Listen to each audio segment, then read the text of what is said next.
In today's edition of Trust Talks, I feel extremely happy and privileged to welcome Mr. Mihir Vora, Chief Investment Officer of Trust Mutual Fund, to share his understanding and insights on customer communication, which is a very important aspect in present-day environment.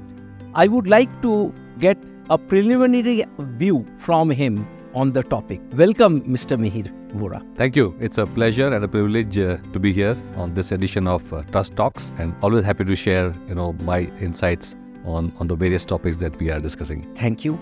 As we know, the present-day business environment is extremely dynamic with constantly shifting customer demands and preferences. I would like to understand from you that in this fast-changing environment, how do you leverage data insights to understand customer preferences and accordingly tailor-made interactions to boost up and build strong customer connections?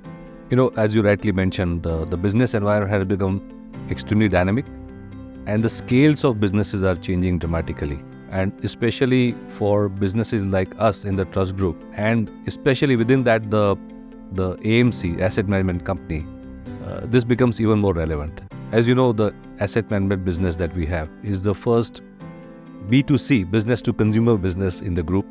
This is the first time that we are getting visibility to thousands and ultimately lakhs and millions of customers, which will form the base of our mutual fund, business, so to say.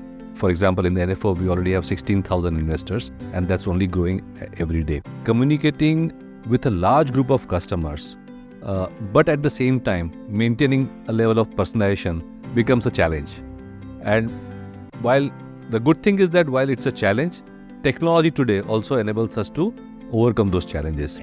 In fact, the kind of data that we have today is something that was not available even say 5 years or 10 years or younger, especially with the Jandan, Aadhaar, mobile data available, plus the KYC challenges that we are going through. They are collecting a lot of data, plus social media, the big platforms that we have.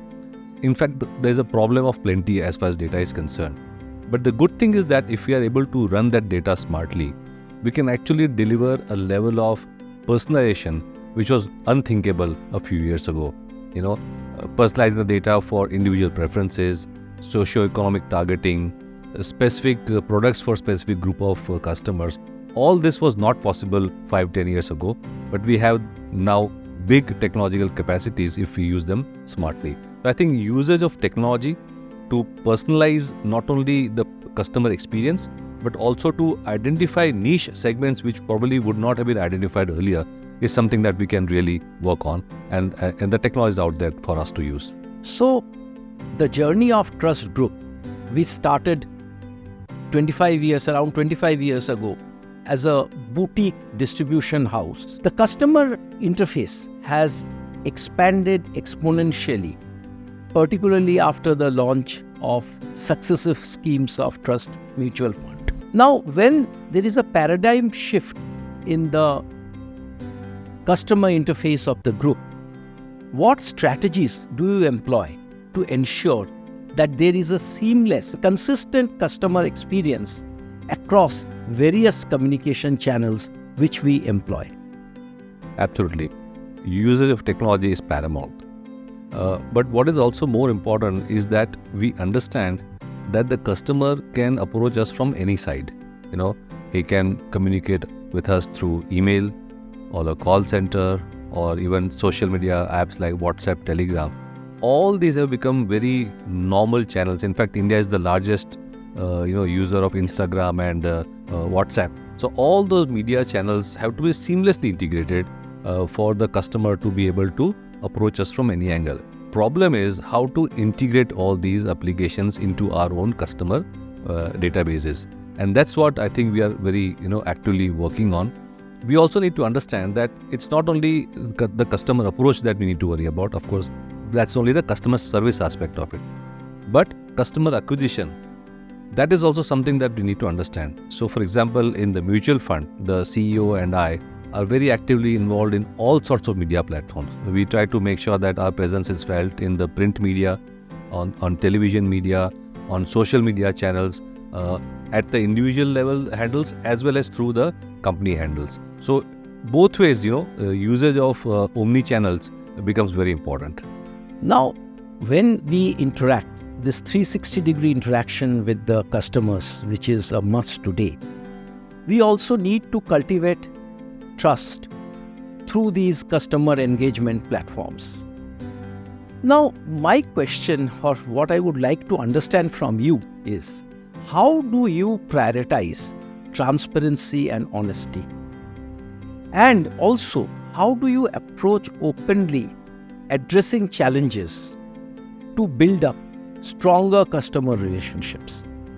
Certainly. I think your question itself has the answer. If you are transparent and honest, the customer relationship will be powerful, And these days, the answer is very simple. You have to be transparent and honest. At any point in time, whatever you say and do has to be in line with whatever is the data available currently. So as long as you were true to yourself, as long as you were honest to yourself, credibility is everything. And I've also seen that customers or people have the instinct of figuring out whether the person is being honest and truthful or not. So I think as long as you keep it simple and keep it transparent and be honest to yourself, you'll be honest to your customer, and that ultimately will be the foundation of a long-term relationship. Now, while I understand your values, I would like to understand also that how do you ensure timely and responsive communication with customers to demonstrate that we are committed to meet their needs and fully satisfy them with our services? See, timeliness, of course, is important. But what is equally important and which contributes to timeliness is ownership. As long as there is someone who's owning the relationship, he or she is in charge of the relationship, I think it automatically falls upon that person to make sure that nothing falls to the cracks. So once there is an interaction with the customer or a demand from a customer or a customer requirement that has been identified, it has to be followed up, and there has to be, a seamless transfer of, as you say, a relay race.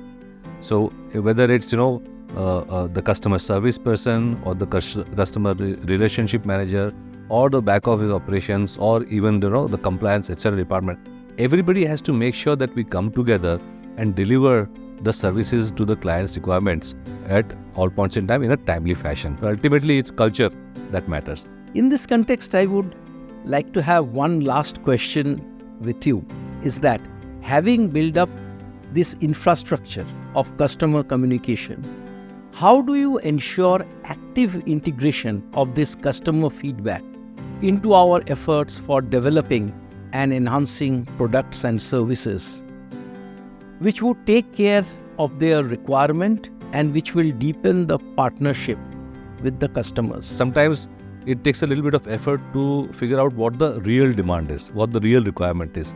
The customer may not even understand what he needs, but once you, as a domain expert, try to dig deeper by asking a few leading questions, by trying to, put things in context to the customer, then the real requirements come out. So I think listening and empathy is a big aspect of, what we do in terms of service providers. And second is, continuous feedback, as you rightly mentioned. There has to be a process in which groups of customers or, focus group, etc. are regularly, contacted to figure out what are the market trends. Sometimes product ideas come from customers. Yeah. They don't have to come from a products team. So I think being on the ground, listening with empathy, and basically, making sure that even the leadership team hits the ground once in a while to basically immerse themselves into the customer experience, that would help a lot in terms of, taking active feedback and making sure that we are continuously responding to requirements, being innovative and being, agile in terms of market delivery. So we got a fair idea from you that even in this constantly shifting environment, how to take out from the customer their real needs and what they are really looking for. Build service and products around it and cater to them to ensure maximum satisfaction. I think in a standardized environment of mutual fund industry. This USP is what would differentiate us from the rest of the players. Thank you, Mihir. Thank you for joining this Trust Talks. We are indeed privileged to have you here today. And Trust Talks is a new initiative. We would continue to come out with more such episodes on a continuous basis. Thank you. Always a pleasure and look forward to many such interactions. Thanks.